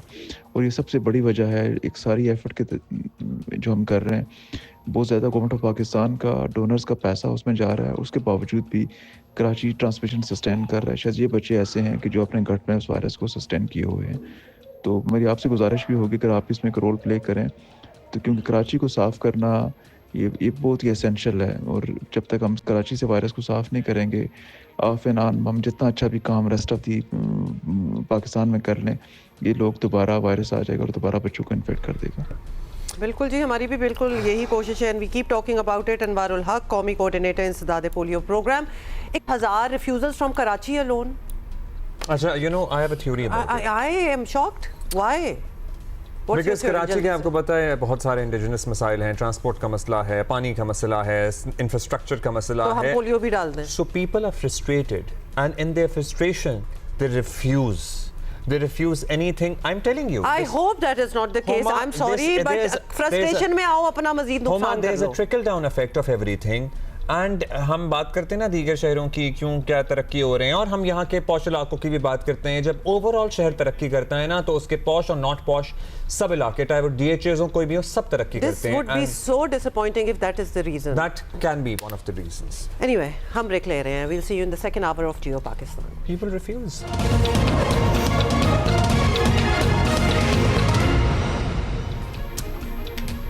Welcome. We have to talk about the fire in Gul Plaza because ये एक बहुत लैंडमार्क जगह है कराची की थी रादर। गुल प्लाजा में आग लगने के वाक़े के बाद जो इब्तदाई तहकीकात सामने आ रही हैं, उसने हमारे रेस्क्यू इदारों की सलाहियत, ज़िलाई और शहरी इंतज़ामिया, सिंध बिल्डिंग कॉरपोरेशन और ख़ुद दुकानदारों और ताजरों के रवैये पर बहुत सारे सवालात जो हैं वो पैदा कर दिए हैं। गुल प्लाजा में लगने वाली आग से मुतालिक हुकाम की रिपोर्ट में बताया गया है कि इमारत में हंगामी जो एग्जिट्स होते हैं उनका कोई रास्ता नहीं रखा था, और हम अपना आंखों देखा हाल, आपको अपना एक्सपीरियंस बता रहे हैं कि हम भी जब आ गए हैं, there was never any exit. मतलब कोई मार्क्ड एग्जिट्स होते हैं ना इन केस ऑफ इमरजेंसी वाले, यस अंदर आने बाहर जाने की तो जगह होती हैं, लेकिन इन केस ऑफ इमरजेंसी जो लाइट अप हो जाते हैं, जो नजर आते हैं कि जी यहाँ से निकले कुछ नहीं, और दुकानों के बाहर इतना माल होता था कि लिटरली कि अगर कुछ हो भी तो छुप चुका होता। जो कॉरिडोर्स ऑलरेडी आपके गुजरने के होते हैं, वहां पे आधा तो दुकानों के माल ने कवर किया हुआ होता है। सो अगर आप सोचिए कि उस कॉरिडोर में किसी सूटकेस ने, किसी बर्तन ने, किसी फूल के दरख्त ने या किसी चीज ने आग पकड़ ली है, तो आप वहां से नहीं गुजर सकते ना, देन यू आर ब्लॉक्ड। छोटी छोटी तो गलियां हैं उसके अंदर गुजरने के लिए। आग से निपटने के इंतजामात इस बिल्डिंग में नहीं थे सर्टेनली। तंग दाखिली और खारिजी रास्ते थे, मतलब सीढ़ियां ही ऐसी थी कि वो सीढ़ियां चढ़ना उतरना भी एक मुश्किल काम था, बिल्कुल। और फायर फाइटिंग में तकनीकी मुश्किलात का भी सामना रहा। हम लिटरली ये नहीं, मेरे पास शायद इस सवाल का जवाब नहीं है कि गुल प्लाजा में एक तो फ्रंट की दुकान है, एक बैक की दुकान है, जो कॉर्नर की दुकान है, जो बीच की दुकान है, वहां तक कोई कैसे पहुंचेगा आग बुझाने के लिए? आम दिनों में भी अगर रश होता था तो आप बीच वाली दुकानों तक पहुंच नहीं पाते थे, क्योंकि वो इतनी गलियों में इतने लोग कि इट वाज ऑलरेडी वेरी, मतलब हम ये पीस टाइम्स की बात करें, उसमें ही इस प्लाजा में मैनेज करना बड़ा मुश्किल और चैलेंजिंग होता था, लेकिन रिवॉर्डिंग, क्योंकि जबरदस्त किस्म का माल। कोई 200 साल पुरानी इमारत नहीं है, ये तो हम 1995 की इमारत है। ये इब्तदाई तौर पर बेसमेंट, ग्राउंड और पहली मंजिल तक महदूद थी। 2003 तक मुख्तलिफ औकात में मजीद 3 फ्लोर्स तामीर किए गए। इमारत में 500 दुकानों की गुंजाइश थी, लेकिन दुकानों की तादाद बढ़ के डबल से भी ज्यादा हो गई, 1200 हो गई। इस मामले पर वज़ीर आला सिंध मुराद अली शाह ने भी उस तरफ निशानदेही की है। और बताया कि जब चीज़ों को दुरुस्त करने की कोशिश करते हैं तो बिल्डर्स हंगामा खड़ा कर देते हैं। बिल्डिंग भी 80 के दिहाई में बनी हुई है। उस वक्त से जब ये निज़ाम ऐसा लाया गया था, उसके बाद जो इसके अंदर डिटोरेशन हुई, और मैं ये एडमिट करता हूँ कि हम नहीं संभाल सके उसको, उस डिटोरेशन को, कि बग़ैर किसी स्टडी किए हुए कई मंजिला इमारतों की इजाज़त दी गई। और अब जो है अगर कहीं उनको कहा जाता है, रोका जाता है, तो बिल्डर्स और सारे एक तमाशा खड़ा कर देते हैं। आग बुझाने के सही इंतजाम बिल्डिंग्स के अंदर होने चाहिए, वो नहीं है। जिम्मेदारी हमारी बिल्कुल बनती है कि हम इधर देखें और इस आने के बाद जरूर काम होगा। And it is also, it was not, none of the markets are, they are not non-smoking buildings. यहाँ पे हर दूसरा दुकानदार, हर दूसरा शख्स खड़ा हुआ माचिस भी जला रहा होता है, सिगरेट भी पी रहा होता है, सिगरेट बुझा भी रहा होता है। ये सारा कुछ हो रहा है, शायद होता रहेगा। वज़ीर आला सिंध ने जो कहा ना, माजरत के साथ, वज़ीर आला सिंध की ये मंतक के बिल्डर्स हजरात जो हैं वो हंगामा खड़ा करते हैं और समझ में नहीं आ रहा कि उनको किस तरह हैंडल किया जाए। कानून का काम है कि वो अपना काम करे, और अगर हुकूमतें इसी तरह कानूनी मामलात में समझौता करती रहीं तो कराची में पहले से बिगड़े मामलात जो हैं वो मजीद बिगड़ेंगे। ये अब्दुल्ला, ये वही वाली बात होगी कि जब कोई टैक्स लगाने की कोशिश करो ताजरों पे, पंजाब में भी, तो सारे उठ खड़े होते हैं और फिर वो सब कुछ रिवर्स करना पड़ता है। मतलब why are we bowing down to them? फिर इसी किस्म की चीजें होंगी जो हमारे सामने है, हम बेहतरी तो फिर ला ही नहीं सकते। अगर कोई इदारा उन्हें पुश करता, फोर्स करता कि हम कार्रवाई करेंगे, तो जहां महीने के 60 लाख रुपए ताजर एसोसिएशन इकट्ठा कर रही है, वहां महीने में 5,000 के बजाय एक महीने 7,000 ले लेते। और वो जो फायर एक्सटिंग्विशिंग का सिस्टम होता है जिसमें ओपन पाइप चल रहे होते हैं और स्प्रिंकलर्स ऊपर लगे होते हैं छतों के ऊपर, वो लगाना, मतलब दुकानदारों को ये डिमांड करना चाहिए, वो लगाना कितना मुश्किल काम तो है। खुदा न खास्ता अब्दुल्ला, ये कि कुछ अरसे बाद गुल प्लाजा के मनाजिर कहीं और हम देख लें, मतलब कुछ भी हो सकता है। अगर इस किस्म के मेजर्स ना लिए गए तो क्या होगा? मतलब किसको फिर ब्लेम किया जाएगा? बिकॉज इस किस्म के तो आते हैं इंसिडेंट्स, ये accidents, whatever you want to call it, उसके बाद कुछ महीने गुजर जाते हैं, उसी तरह काम चल रहा होता है। This is not the first one. Karachi की हम बात करते हैं और कराची के ज़ाहिर है हम इस शहर में बहुत इशूज़ की बात करते हैं, हम इस शहर में सफाई सुथराई का नाक़िस इंतज़ाम होने की भी बात करते हैं। इस शहर की तबाही में हर शख्स अपना अपना हिस्सा डाल रहा है। मतलब लिटरली हम अपने ऑफिस के नीचे की बात करें तो एक नई सड़क बनी, टफ टाइल लग के, और वो सारा कुछ बड़े अरसे से रिसेंटली, अगले दिन उस सड़क पे जगह जगह पीक के निशान थे। मतलब नई ग्रे सीमेंटेड लगी थी, वहां से आपका गुजरने का दिल नहीं चाह रहा था, घिन आ रही थी। तो इस शहर की तबाही में शहरी भी अपना हिस्सा डाल रहे हैं, हुकूमतें भी अपना काम नहीं कर रही हैं, और लिटरली ऐसा लगता है कि कोई बात नहीं। खैर एनीवे, ऑल पाकिस्तान अंजुमन ताजरान सिंध हमारे शो पे ही थे जावेद कुरैशी साहब, उन्होंने कहा है कि गुल प्लाजा का सानिया हादसा नहीं है, हुकूमती गफलत और नाकिस फायर सेफ्टी निज़ाम की नाकामी है।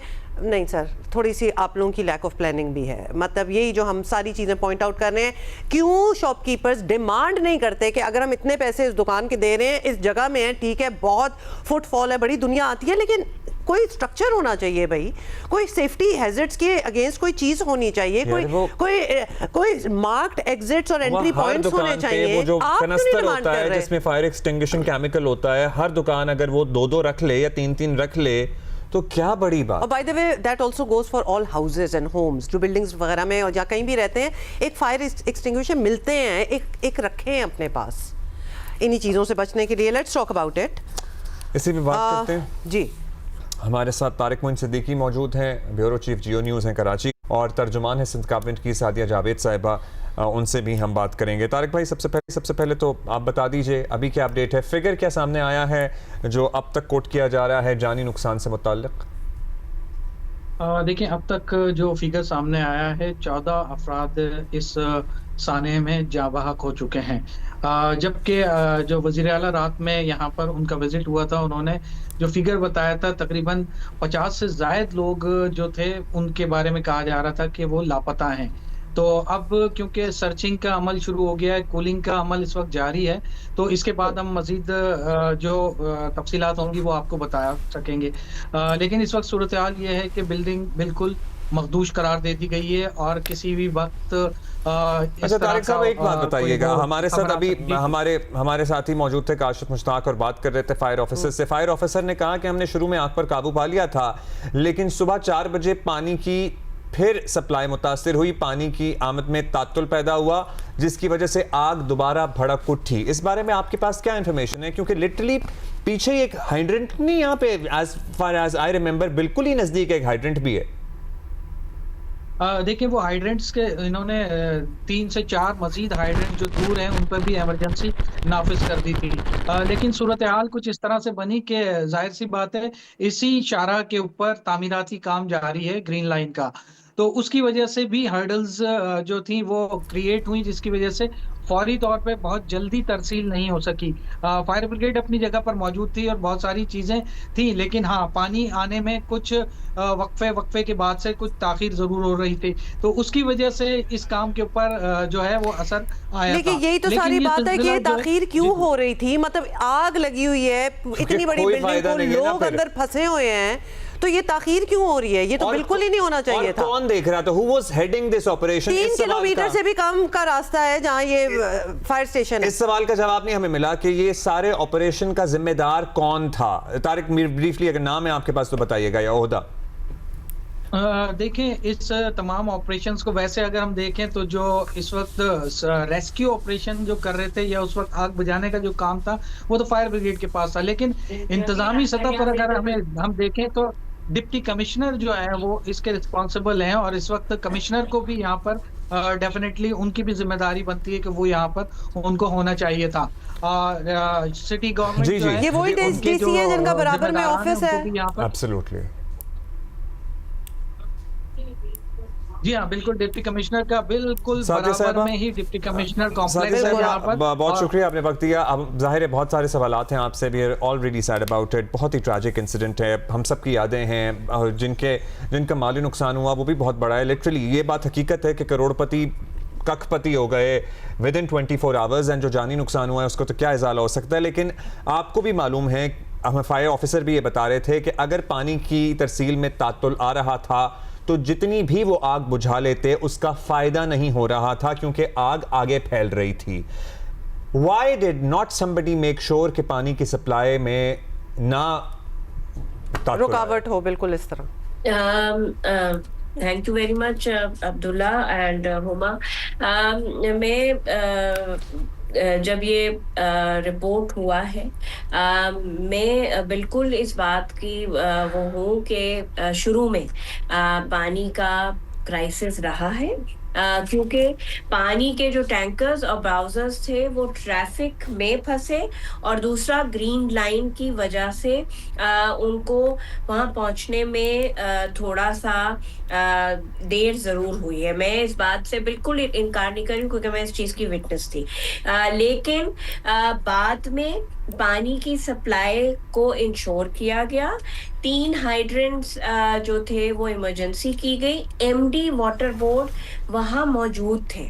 जो जाहिर सी बात है जिसका नुकसान हुआ है वो गुस्से में है, और वो गुस्सा गवर्नमेंट पे ही करेगा और किसी पे नहीं करेगा, हम पे ही करेगा, और हमें उसका जवाब देना होगा। तो बिल्कुल शुरू में पानी में ताखीर हुई है, इस बात से कोई इनकार नहीं है, लेकिन बाद में नहीं हुई। जितनी जो लोग कह रहे हैं कि जी फायर टेंडर्स देर से पहुंचे, क्योंकि जब रिपोर्ट किया गया है तो उस वक्त किसी के जहन में नहीं था कि इतनी बड़ी आग लगी है कि 1 घंटे में उसने पूरे गुल प्लाजा को अपनी लपेट में ले लिया था। और जो आपने सवाल किया था साहब, यही तो नाकामी है कि कहीं आग लगी है पूरे 1 घंटे में हर जगह इतना बड़ा गुल प्लाजा कि उसके अंदर फैल भी गई हो। इससे पहले की भी 2-4 बातें हैं जो हम आपसे पूछना चाहते हैं, क्योंकि ये इंसिडेंट जो है गुल प्लाजा में आग लगना, ये कोई पहला इंसिडेंट तो है नहीं कराची में, और हमेशा आग तो इतनी ही तेजी से फैलती है, आग तो फैलती है, मतलब आग को तो नहीं हम कह सकते थे थोड़ा सा रुक जाओ कि अभी पानी आ रहा है, तो ये तो होता ही है। नंबर 1 सादी साहिबा पहले पूरा ये सुन ले, हम ये जानना चाहते हैं कि जब ये बिल्डिंग्स बनती हैं इनको बड़ी जल्दी NOCs मिल जाते हैं, कोई अकाउंटेबिलिटी नहीं होती। बिल्डिंग कॉर्पोरेशन जो होती हैं वो कहती हैं हाँ बिल्कुल बेशक 500 दुकानें थी 1200 डाल लो, नो प्रॉब्लम। कोई पार्किंग नीचे बनी हुई थी तो ठीक है उसको भी दुकानों में कन्वर्ट कर दो। ये एक बना के बिल्डिंग फिर उसको उसके हालात पे छोड़ कैसे दिया जाता है कि जो भी होना है जी अब इसके आप खुद ही जिम्मेवार हैं? जी, आपकी बात बिल्कुल सही है। बिल्डिंग्स बनाने की इजाज़त दी जाती है और जब फाइनली उसको बिज़नेस के लिए या रिहाइश के लिए खोला जाता है तो उसको फाइनल इंस्पेक्शन नहीं की जाती कि जो नक्शा पास कराया गया था उसको फॉलो किया गया है या नहीं किया गया। ये कराची की आम तौर पर पुरानी कंस्ट्रक्शन में भी ये शिकायत है और जो नई कंस्ट्रक्शंस हो रही हैं उसमें भी ये शिकायत आ रही है। पुरानी बिल्डिंग्स जो है जैसे कि गुल प्लाजा, रिम्पा प्लाजा, ये सब कोई 40 साल पुरानी है, कोई 35 साल पुरानी है। इसमें एग्जिट्स के रास्ते नहीं हैं। गवर्नमेंट ने सर्वे ज़रूर कराया लेकिन उसके बाद जो इनसे कराना चाहिए था वो आपने खुद कहा कि जी चीफ मिनिस्टर साहब कह रहे हैं कि जी बिजनेस कम्युनिटी हंगामा करती है और शोर करती है और वो काम नहीं करती। सादिया साहब, यही तो हम पूछना चाहते हैं कि कैसे उनको ये इजाजत दी जाती है कि वो हंगामा करें और हम उनके हंगामे से चुप करके बैठ जाएं और हम मान जाए उनकी बातें। मतलब ये हमें नहीं समझ आ रही। ऐड करना चाहूंगा जी तारिक, सादिया साहब आपके पास आते हैं। जी तारिक साहब, और वो जो सर्वे सादिया साहब बता रही है ना, वो सर्वे के स्टैट्स भी हमसे तारिक प्लीज शेयर कीजिएगा। देखें, बहुत सारी बातें की जाती हैं, बहुत सारी चीजें कही जाती हैं कि सिंध बिल्डिंग कंट्रोल अथॉरिटी उनकी जो इंस्पेक्शन है वो चीजें कराई जाती हैं, लेकिन देखें जो फायर सेफ्टी का जो एनओसी देना है वो अगर सिविल डिफेंस दे रहा है तो सिविल डिफेंस के पास ना कैपेबिलिटीज है ना वो कैपेसिटी है, ना उनका काम है आग बुझाना। उनके पास तो ये फैसिलिटी है ही नहीं कि वो आग बुझाने। वो एक तरबियती इदारा तो हो सकता है, लेकिन सिविल डिफेंस ने सर्टिफिकेट एनओसी कैसे जारी कर दिया कि यहाँ फायर सेफ्टी का सिस्टम मौजूद है? ये काम तो फायर ब्रिगेड को करना चाहिए। उनके पास एनओसी देने का इख्तियार होना चाहिए। उन्हें चेक करना चाहिए सारी चीजें कि बिल्डिंग के अंदर फायर एक्सटिंग्विशर और उसके अलावा जो दीगर आलात हैं वो नस्ब हैं, पानी का इंतजाम है और एग्जिट करने के जो रास्ते हैं वो मौजूद हैं या नहीं है। तो ये काम तो इन इदारों को करना चाहिए, इनकी एनओसीज होनी चाहिए। लेकिन हम ये देखते हैं इस तरह की एनओसीज उनसे नहीं ली जाती बल्कि किसी दूसरे इदारे से ले ली जाती हैं और बिल्डिंग बन जाती है। हाँ, मतलब ये आपने इंतजामी फ्लॉ की तरफ एक निशानदेही की है कि सिविल डिफेंस का काम ही नहीं है आग बुझाना। सिविल डिफेंस कैसे एनओसी जारी कर रहा है? जो फायर सेफ्टी का निज़ाम है, इदारा है, वहां से ये एनओसी जारी होने चाहिए। और जिस सर्वे का आप सादिया साहिबा जिक्र कर रही थी, तारिक बताइएगा, कराची में एक ये सानेहा हो गया, लेकिन खुदा न खास्ता और भी कितने हो सकते हैं? कितनों में नस्ब है फायर सेफ्टी का निज़ाम? और ये सर्वे में क्या बात सामने आई थी? देखिए, सर्वे में ये बताया गया था कि अब भी बड़ी तादाद में ऐसे बिल्डिंग्स हैं, शॉपिंग प्लाजा हैं और ख़ास तौर पे ओल्ड एरिया जो कराची का है और जो ख़ास तौर पे मसरूफ़ तरीन बंदरगाह के करीब मार्केट्स हैं, उनके अंदर ये सिस्टम अब भी मौजूद नहीं है। हम सिर्फ अगर इसी रोड की आगे की मार्केट्स को जाके अगर जायजा ले लें तो वहां तो इससे ज्यादा बुरी सूरत हाल है। बहुत पतली पतली गलियां हैं और वहां पर पुरानी इमारतों के नीचे वो मार्केट्स कायम है कि वो बिल्डिंग्स भी जो हैं वो बोसीदा हो चुकी हैं और उन्हें भी कई बिल्डिंग्स को करार भी दे दिया गया है कि ये खतरनाक बिल्डिंग्स हैं। अब उसके नीचे भी मार्केट होना ये भी एक सवालिया निशान बन जाता है। मतलब उनको तो फौरन इवैक्यूएट करना चाहिए। लगी हुई है ना कॉर्पोरेट मार्केट या ज़ैनब मार्केट और इर्द गिर्द की मार्केटें, सदर की हम आइकॉनिक जगहों की बात कर रहे हैं, वहां भी कोई निजाम मौजूद नहीं है। सादिया साहिबा, जोड़िया बाजार है, मतलब एंडलेस है। हमें तो शायद इतना ना ही पता हो। सादिया साहिबा, आप डेफिनेटली जानती होंगी। तो ऑलरेडी अगर बोसीदा हालात में हैं तो हम किस चीज का इंतजार करें? इवैक्यूएट करवाएं, वहां दुकानें क्यों हैं? कल को कोई और इंसिडेंट हो जाएगा। या फिर एटलीस्ट दुकानें इवैक्यूएट कराना आसान नहीं होता, लोग वहां पे बैठे होते हैं। या फिर एटलीस्ट वो जो एक्सटर्नल एक निजाम होता है, पूरे पाइपलाइन डलते हैं और फायर एक्सटिंग्विशिंग सिस्टम लग सकता है, हर इमारत में लग सकता है, पुरानी हो या नई हो, वो लगाना कितना मुश्किल काम है। लगवाना इनसे रादर वो हो जाएगा जैसे। जी सादिया साहिबा। जी, आपकी बात सही है। ओल्ड सिटी एरिया में ये बहुत बड़ा क्राइसिस है कि ना एग्जिट के रास्ते हैं और ना फायर का इमरजेंसी कंट्रोल के लिए कोई निज़ाम मौजूद है। इसीलिए कल सीएम साहब ने ये बात खुद की है कि इसको देखना पड़ेगा और इस पे गवर्नमेंट को सख्ती करनी पड़ेगी। देखें, जैसे गुल प्लाजा 5,000 से 50,000 रुपए तक मेंटेनेंस ली जा रही थी। लेकिन उन दुकान वालों ने भी नहीं पूछा कि जो वो वायरिंग है वो सारी, मैं और आप गए हैं गोल्ड प्लाजा, वो सारी वायरिंग खुली हुई थी और जी बिल्कुल खुली हुई थी। खुली हुई थी। और आपको पता होगा कि जो खुली हुई वायरिंग होती है, जब वो आग लगे तो वो उसका धुआं ज्यादा फैलता है, सफोकेशन सादिया साहब, यही तो सवाल हमारा भी है कि लैप्सेस हर लेवल पे ये लैप्स हुआ है। मतलब ये तो चले उनका अपना था ना बीच में गोल्ड प्लाजा के, वो पैसे ले रहे हैं और मेंटेनेंस एंड ऑल दैट, मतलब हुकूमती इदारे क्यों नहीं साथ मेंटेनेंस या फिर चेक एंड बैलेंस कर रहे थे, वो क्यों नहीं पूछताछ कर रहे थे? देखें, बिल्कुल आपकी बात सही है और इसीलिए आज सीएम साहब ने इजलास बुलाया है। जो भी जिम्मेदारान हैं, आज की तो गलती नहीं है, इस शहर की कमर्शलाइजेशन जिस वक्त से शुरू की गई, जो आज तक जारी है, मैं ये नहीं कहूँगी कि हमने आके उसको रोक दिया, नहीं, वो आज तक जारी है।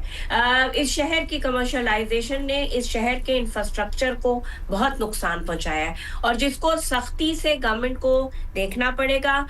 सिंध हुकूमत भरपूर अब एक्शन लेगी। अगर हम एक्शन नहीं लेंगे तो ऐसे सानियात सादिया साहब, ये हर सानहे के बाद ये बताया जाता है, लेकिन चलिए हम आसान चीज़ों से शुरू कर लेते हैं। जो एक्सटर्नल निज़ाम होता है, हर दुकान में ये मैंडेटरी होना कि उनके पास वो कनस्तर मौजूद हो, जो फायर एक्सटिंग्विशर जिन्हें कहा जाता है, ये बेसिक्स तो आप लोग करा सकते हैं। और अभी हमारे साथ जावेद कुरैशी साहब थे, सदर हैं अंजुमन ताजरान के, और हमने उनसे पूछा कि आप लोग 60 लाख महीना अप्रॉक्सीमेटली जमा कर रहे हैं एसोसिएशन वाले, वो 60 लाख में ऐसा क्या खर्चा था कि जिसमें सिवाय रेत की 2 बाल्टियों के अलावा इस प्लाजे में कोई निजाम नहीं था? कोई खास जवाब नहीं आया, कोई खास जवाब उनके पास भी नहीं था, but you know there has to be somebody on their head कि इनसे ये करवाया जा सके। बिल्कुल जी इनके साथ बिल्कुल हुकूमत ताजरों से आपकी बात जैसे कि जी वो डर के पीछे हट जाती है, ये ब्लैकमेल करते हैं, हड़ताल करते हैं, एहतिजाज करते हैं।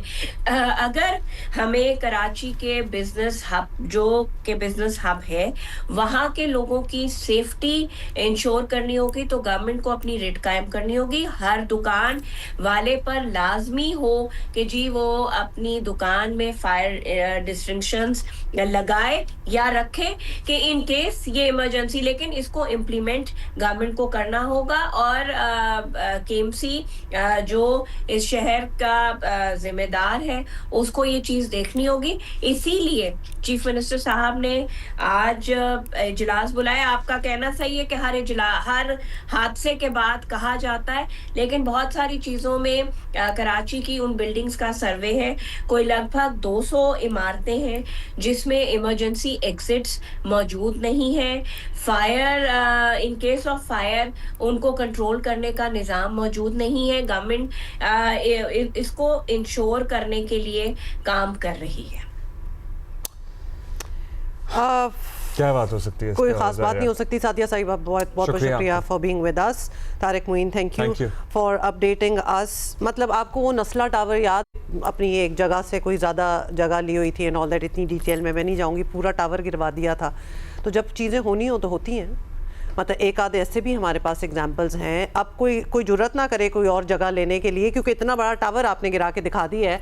सो then we need to move things around a little bit. बेशक कोई तंजीमें हों, वो कुछ हो ना हो, मतलब गवर्नमेंट को, जो हमारी सिटी गवर्नमेंट है, उसको अपनी रिट भी तो मनवानी है कि नहीं, वरना तो इसी तरह ही होता जाएगा। अभी 200 बिल्डिंग्स का जिक्र हो रहा है जिनके ना एग्जिट है ना कोई इस किस्म की चीज़ें। These are disasters waiting to happen. और हम कॉर्पोरेट मार्केट की बात कर रहे थे, 2021 में वो आग लगी थी, उसके बाद क्या कॉर्पोरेट मार्केट में पूरा फायर सिस्टम का निजाम नस्ब हो गया? वो भी चेक करें जाके। क्या वहाँ फायर स्प्रिंकलर्स मौजूद हैं? क्या वहाँ हर दुकान पे फायर एक्सटिंग्विशर मौजूद है? और दुकानों की हम बात कर रहे हैं, हम आपसे अर्ज करेंगे जो लोग अपने घरों में मौजूद हैं, पर्टिकुलरली अपार्टमेंट बिल्डिंग्स में मौजूद हैं, और कराची में जाहिर है लाखों अपार्टमेंट बिल्डिंग्स हैं, स्कूल्स में, स्कूल, कॉलेजेस, सरकारी दफ्तर, मतलब आप लोग अपने तय ही अपनी हिफाजत के लिए काम शुरू कर दें, क्योंकि हर इंसान को, जितने गुल प्लाजा में जहाँ भाग शहीद हुए ना, उनको भी कभी नहीं ये लगता था कि वो आग में जलकर इस दुनिया से चले जाएं। मतलब अगर आप ऐसी बिल्डिंग्स वगैरह में काम करते हैं या पढ़ते हैं, या अगर आपका आना जाना है उधर, तो कोई आप अंदर ही कोई ग्रुप बनाए, कोई तंजीम बनाए, ये बड़ी इंपॉर्टेंट चीज़ें हैं। मतलब इसको देखें, और खासतौर पे जब इस किस्म के इंसिडेंट्स होते हैं तो then step on it a little bit. जो लोग ना भी मान रहे हो कुछ इन्वेस्ट करने के लिए ऐसे निजाम पे, वो एक मार्केट है, कपड़े की तनाजुर में तो कर ही लेंगे शायद, अनाज की मार्केट, हम ये मदीना मार्केट, इधर ही गुल प्लाजा के पीछे की बात कर लें, फर्नीचर की जो मार्केट है, लकड़ी का सारा काम है वहाँ पे, मंजूर कॉलोनी है, वहाँ पे केमिकल पॉलिश होती है लकड़ी को, कहीं कोई निजाम नहीं है फायर एक्सटिंग्विशन का। मतलब जोड़िया बाजार कभी जाएं, मतलब पूरी मार्केट है, गलियां ही गलियां हैं, और आप खुद जाके मतलब अच्छे वक्तों में भी आप जाएं और अल्लाह ना करे कुछ हो रहा हो तो आप वैसे ही खौफजदा हो जाते हैं कि यहाँ से निकला कैसे जाए। तो ये सारी चीजें देखने वाली निजी हैं। दफातर में, आप सरकारी दफातर में हैं, आप अपने बॉसेस से पूछें, you know, ask your head, demand करें आपके पास क्या निजाम है इन case of fire emergency. And don't let anybody से कि ये कोई इंपॉर्टेंट बात नहीं है, इसको साइडलाइन ना करने दें, मतलब यही देख लें, आपके सामने है एग्जांपल्स। अच्छा, जो आग में झुलसकर इस दुनिया से जाता है ना, उसने कभी नहीं ये सोचा होता कि उसको इस तरह से इस दुनिया से जाना पड़ेगा। एवरीबडी थिंक्स कि आग नहीं लगेगी, लेकिन आग लग जाती है और जान भी ले लेती है। अच्छा, हम ब्रेक ले रहे हैं, लेकिन एक सवाल, अगर तो आप स्कूल जा रहे हैं, दफ्तर जा रहे हैं, कहीं भी जा रहे हैं, हमें सुन रहे हैं, तो प्लीज़ अपने उस इदारे को ज़रा देखें और क्या और अपने आप से पूछें कि क्या आपको पता है कि in case of an emergency like fire तो मैं यहाँ से कहाँ से निकलूँगा। मतलब ये चीज़ें ना दिमाग में आज बिकॉज हमने देख लिया है कि क्या क्या हो सकता है, ये आज सवाल करें अपने आप से और एक दूसरे से भी करें, अपने अपने इदारे या स्कूल या college, wherever you are sitting there, ask this question. Break ले रहे हैं अभी हम।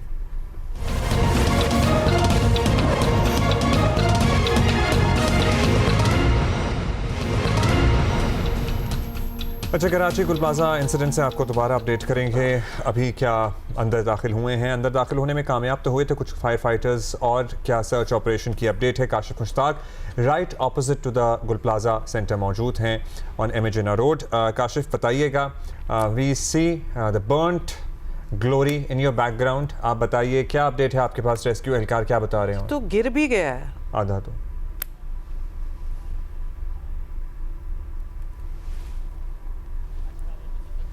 जी काशिफ, अगर आप सुन सकते हैं तो ओवर टू यू।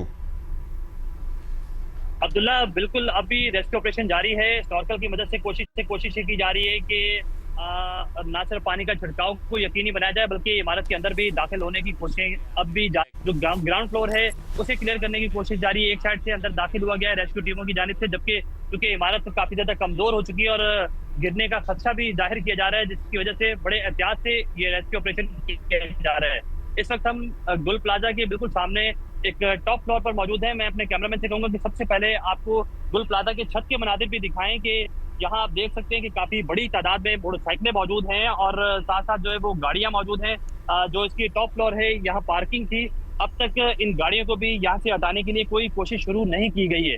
इवन अगर यहाँ क्रेन की मदद से जो है वो इन गाड़ियों को हटाया जाता तो काफी अच्छी ये कोशिश हो सकती थी। साथ साथ आपको बताएं कि आपको ये नजर आ रहा होगा एम ए जिन्ना रोड का जो मेन ट्रैक है उसके करीब इस इमारत का एक हिस्सा जो है वो गिरा है, जबकि बैक साइड का जो इसका हिस्सा है वो भी जो है वो गिरा है। बिल्कुल सीधे हाथ की जानिब की अगर मनाजिर दिखाऊं तो इस हिस्टोरिकल के बिल्कुल साथ डीसी साउथ का ऑफिस मौजूद है।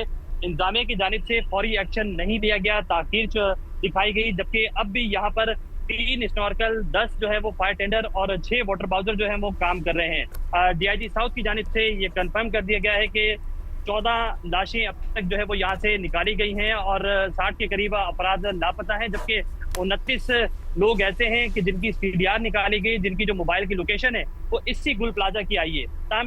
अच्छा काशिफ, ये बताएं, काशिफ होपफुली आप सेफ हैं जहां आप खड़े हैं, आपके साथ कैमरा टीम भी ठीक होगी होपफुली। ये बताएं कि अभी तक बिल्डिंग के जो इमारत गुल प्लाजा जो हमें नजर आ रहा है, नजर भी क्या आ रहा है, कोई जली हुई कोई चीज है, इसके अंदर जा रहे हैं आप? कोई नॉट दैट कोई एक्सपेक्ट किया जा सकता है कि कोई बचा होगा, पीछे स्नॉर्कल्स नजर आ रहे हैं, लेकिन अंदर घुसने का कोई रास्ता बनाया गया है? नेचुरली उसको भी तो देखना होगा, कोम करना होगा, इतने लोग मिसिंग हैं। देखिए अब्दुल्ला, तकरीबन 2 रोज बाद सुबह सवेरे 8 से 9 बजे के करीब फायर ब्रिगेड हुकाम से जानिब से कंफर्म किया गया कि आग पर जो है वो काबू पा लिया गया है। मुख्तलिफ औकात में छोटे छोटे पॉकेट्स ऐसे मौजूद हैं जहां आग दोबारा भड़क उठती है, जिसकी वजह से फायर ब्रिगेड हुकाम को मुश्किलात का सामना रहता है। इस इमारत के अंदर वक्ती तौर पर दाखिल हुआ गया, लेकिन एक बार फिर से बाहर वापस आ गए फौरन से। उसका रीजन ये था कि इमारत के 2 हिस्से मुकम्मल तौर पर जो है वो गिरे हैं, जबकि अब भी इमारत काफी ज्यादा कमजोर करार दी गई है। बिल्कुल मेरे जो सीधे हाथ की जानिब के मनाजिर हैं वो रिब्बा प्लाजा के हैं, और रिब्बा प्लाजा की जो पार्किंग का एरिया है वहां से ये कोशिश की जा रही है कि पानी का छिड़काव भी किया जाए, और वहां से कोशिश की जा रही है कि किसी तरीके से बिल्डिंग के अंदर भी दाखिल हो जाए। तो अपने कैमरामैन से कहूँगा यहीं से आपको रिब्बा प्लाजा और उसके अतराफ के मनाजिर भी दिखा दें कि इस पर भी जो है वो फायर ब्रिगेड हुकाम के जो एहलकार हैं वो डिप्लॉयड हैं, और वहां से कोशिश की जा रही है कि न सिर्फ पानी के छिड़काव को यकीनी बनाया जाए बल्कि एक दीवार भी रिब्बा प्लाजा की जो है वो पार्किंग की ब्रेक की गई है, और वहां से अंदर जाने की जो है वो कोशिश जारी है। लेकिन चूंकि इमारत के अंदर अब भी धुआं काफी ज्यादा है, पानी के प्रेशर अपनी जगह, लेकिन जो पानी इस इमारत के अंदर गया उसकी वजह से भी काफी गर्माइश अंदर बहुत ज्यादा है, जिसकी वजह से न सिर्फ बेसमेंट पे जाने में मुश्किलात का सामना है बल्कि जो फ्लोर है वहां भी काफी ज्यादा मुश्किलात हो रही है। ये जो आप पैन शॉट आपने अभी दिखाया है काशिफ, ये भी एक मोजज़ा ही लग रहा है कि इसके इर्द गिर्द की जो इमारतें हैं वो आग वहां तक नहीं गई, क्योंकि जिस आग ने इसको जला के राख कर दिया इतने बड़े प्लाजा को, वो कहीं ना कहीं तो जाके रुकी हुई होगी कि हमें बिल्डिंग जो है साथ वाली सही नजर आ रही है। बिल्कुल ऐसा ही है, और आपको याद होगा कि गुज़िश्ता साल ही जो है वो इसी रिब्बा प्लाजा के 7, 8 और 9 फ्लोर में जो है वो आग लगी थी। उसके बाद इसे भी जो है वो आफतज़दा करार दिया गया था, लेकिन उसके बावजूद इसके बिल्कुल साथ इमारत के अंदर अभी आग लगी हुई है, और कोई ऐसा सिस्टम मौजूद नहीं है। जो दुकानदार हैं हमारी उनसे बात हुई, उनकी जानिब से कहा जा रहा है कि जो ऊपर गाड़ियां मौजूद हैं ना सिर्फ वो दुकानदारों की है बल्कि जो शॉपिंग करने के लिए लोग आए हुए थे उनकी भी काफी हद तक गाड़ियां यहाँ मौजूद हैं। इन्हें हटाने के लिए कोई कोशिश की जाए, अगर कोई क्रेन की मदद हासिल की जाए, लेकिन इंतजामिया की जानिब से कहा जा रहा है कि फौरी तौर पर कोशिश ये की जा रही है कि आग पर मुकम्मल काबू पाने के बाद अंदर दाखिल हुआ जाए, और अंदर दाखिल होने के बाद ही जो है वो सिचुएशन को कंट्रोल किया जा सकता है। अब चूंकि लेकिन इमारत बहुत ज्यादा विजिबली तो हमें नजर नहीं आ रही आग लगी हुई, लेकिन अंदर पॉकेट्स में आग लगी होगी तभी मुसलसल पानी डाला जा रहा है। क्या कोई टाइमलाइन दी गई है कि इसको ठंडा होने में कितना टाइम लगता है इस नौयत की जब आग लगती है किसी इमारत में जिसमें इन्फ्लेमेबल मटेरियल भी बहुत मौजूद हों? क्योंकि फायर फाइटर्स का इमारत के अंदर जाकर सर्च ऑपरेशन करना बहुत ज़रूरी है, क्योंकि हमने जो डेड बॉडीज़ की बात कर ली वो तो कर ली, लेकिन there are dozens of people who are still missing number को फिगर आउट करने के लिए। अब्दुल्ला, बिल्कुल इसके लिए ये बहुत जरूरी है कि इस इमारत के अंदर दाखिल हुआ जाए। एक तो इमारत कमजोर है, दूसरा जो एक्सपर्ट्स हैं उनकी राय जब ली जाती है तो उनकी जानिब से बताया जा रहा है कि बहुत ज्यादा वेल इक्विप्ड नहीं है, जिसकी वजह से वो इस इमारत के प्रॉपर अंदर दाखिल होने में उनको मुश्किलात का सामना है। जो इस इमारत का बिल्कुल बैक साइड है, क्योंकि 8000 स्क्वायर यार्ड पर ये पूरा गुल प्लाजा जो है वो मौजूद है, और इसकी बैक साइड की तरफ से एक बार अंदर दाखिल होने की कोशिश की भी गई, लेकिन दोबारा से जो फायर फाइटर थे वो बाहर की जानिब आ गए। उसका रीजन ये भी है कि पीछे से भी जो है वो पिलर काफी ज्यादा इस इमारत के कमजोर हो चुके हैं, और जो लोग मिसिंग आपने कहा उन मिसिंग के लिए जो है वो मुख्तलिफ लिस्ट बनाई गई हैं, मुख्तलिफ उनकी लोकेशंस निकाली गई हैं, फैमिलीज से राब्ते में हैं। इस इमारत के बैक साइड पे बहुत सारी फैमिलीज मौजूद हैं जो अपने प्यारों के लिए जो वो यहाँ मौजूद है, और उनकी कोशिश ये है कि किसी तरीके से उनका राब्ता हो जाए। जो अनआइडेंटिफाइड डेड बॉडीज हैं उनकी शनाख्त के लिए क्या कर रहे हैं? क्योंकि जाहिर है जब जले हुए निकल रहे हैं तो उनको किस तरह हार्ट ब्रेकिंग है वैसे काशिफ जो आप बता रहे हैं कि अभी तक फैमिलीज बाहर हैं और वो इंतजार कर रही हैं कि कोई अंदर से निकलेगा। Kashif, that's all the time we have वगैरह होगा, thank you for being with us. में भी टाइम लगता है, वो और अज़ियतनाक वक्त लगता है। शुक्रिया। वो इंतजार ही मार देता है आपको, जबकि आपको सामने चीज नजर आ रही हो कि इसमें क्या बच सकता है। नॉट इस इंतजार में कि उनका कोई प्यारा बाहर आ जाएगा, इसलिए कि किसी की लाश तो मिल जाए। They want to claim the bodies now. That is it. We are going to see you tomorrow, inshallah.